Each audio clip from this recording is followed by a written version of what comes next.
Sarah Grant is an image consultant and NLP practitioner. Sarah has been a single parent for 17 years with 3 now grown-up children. With the support of professionals, family and friends, Sarah came through with strength, resilience and determination. Sarah says, let go of the past, live in the moment and look to the future with determination. She now lives her passion in helping women feel great and look fabulous. So I'm an image consultant. I'm 65 and I absolutely love my life.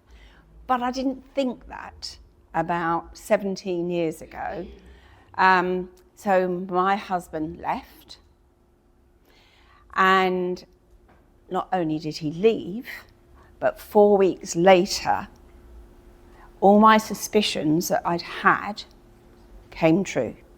And I'd had these suspicions for about 8 months. He phoned me up, 4 weeks later to say that he'd gone off with a friend of mine. So that left me in a really dark place. He said, you're kind, you're caring, and you're lovely to live with, but you don't need me. And he needed somebody that needed him. I know why she needed him, or what the money side of things. And that's always stayed with me, because I believe that you should be with somebody because you want to be with them and not because you need them. Because as soon as you need somebody to fulfill you, it's not going to work, because it puts so much pressure on that other person to fulfill their needs. So always, it doesn't just have to be relationships. It can be your work, it can be your friendships, the place that you live.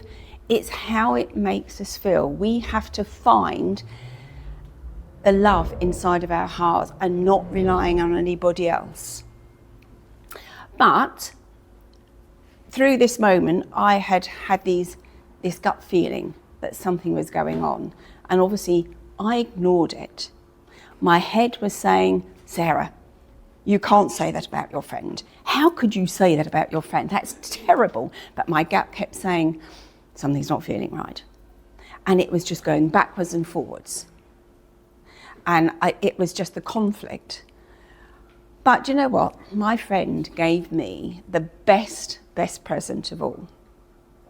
I know you're most probably thinking, what on earth was that? That was to listen to my gut. And that gut instinct, when you've got that feeling that something doesn't feel right. So now, in things that I do, I have that gut feeling and I act on it. Sometimes I don't, and my lovely friend Jennifer at the back knows me well enough, and she knows on certain things I still sometimes go in my head. We need our heads to keep us safe, but that gut feeling is usually, that gives us our truth. So it's more about my strategy of how I move forward. I remember one day, it was about 2 years later, and a friend of mine said to me, Sarah, we're going to get your Match.com. And I'm thinking, oh my God, no thank you. The thought of it was so scary, because I thought, if I end up in a relationship, I might have to kiss them. I might end up in bed with them, and I've got to be naked, or all those sorts of things go through your mind, and you're thinking, oh my God. But it was really good fun. It was the winks. And I'd look and thumb, and I'd think, oh my God. But, it got me out and about and doing things.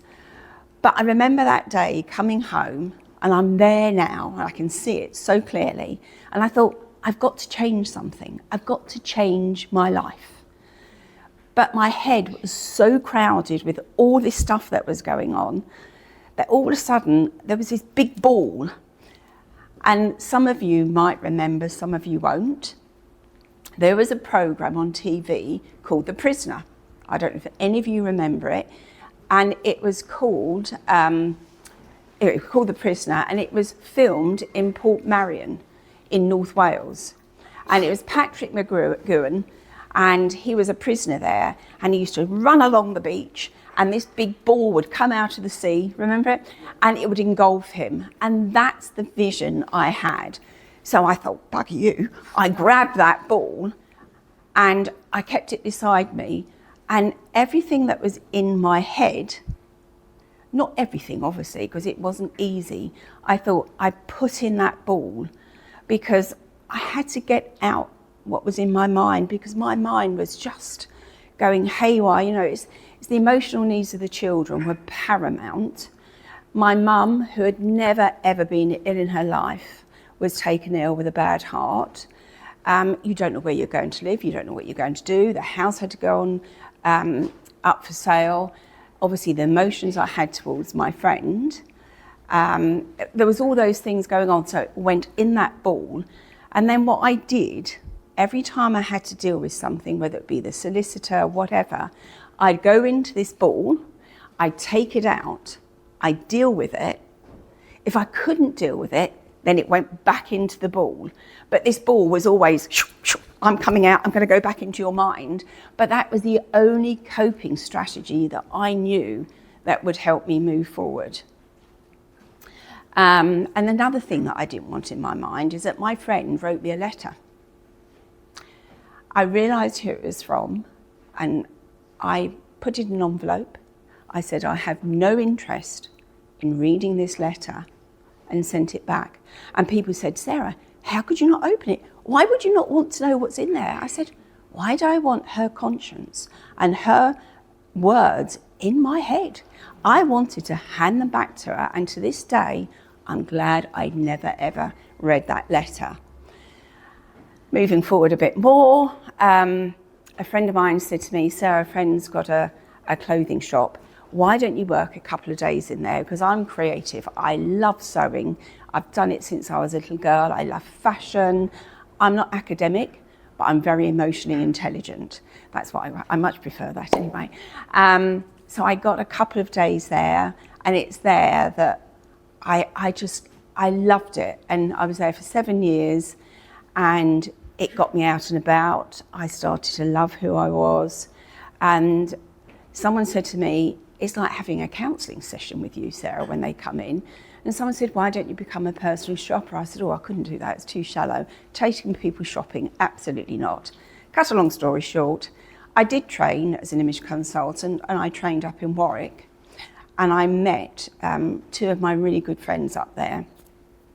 And one of them had a back problem. She had had every X-ray scan you can imagine.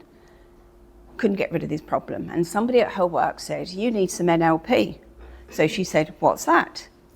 Anyway, basically she trained to be a master NLP practitioner. Her back problems went. And I thought, I need to do this. So I went off and I trained. I didn't do my master's, I did my practitioner's course, my diploma. And that was a massive, massive turning point of my life. It completely changed the way I viewed things, the way I spoke to myself. Obviously, we still have those negative thoughts that come into our heads. But it was a massive, massive change. And then I had a really good friend, Earl. He was a master NLP practitioner with the support of family and friends. And it was me wanting to change my life. Not should I wanted, because when it's a should, it can be a real negative. Whereas when we really, really want to do something, we will do it. So yes, I always say to people, you've got to look inside of yourself. We can't rely on other people to make us happy. Obviously, there's external things that happen, but it's how we approach it and how we deal with it that makes a massive difference. I know I've got to finish in a minute. I know Runa's talking. So I could go on and on and on about this story, but all I'm saying for anybody that have that vision.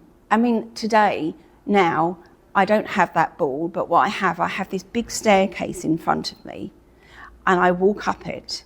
And when I get stuck and I don't know where I'm going, I never go back down, but I sidestep right or left. And that is just another coping mechanism for me. And obviously, we all get those negative thoughts, but we just have to keep surging forward, believing in yourself, be the person you want to be, or not what others think you should be. So thank you, ladies.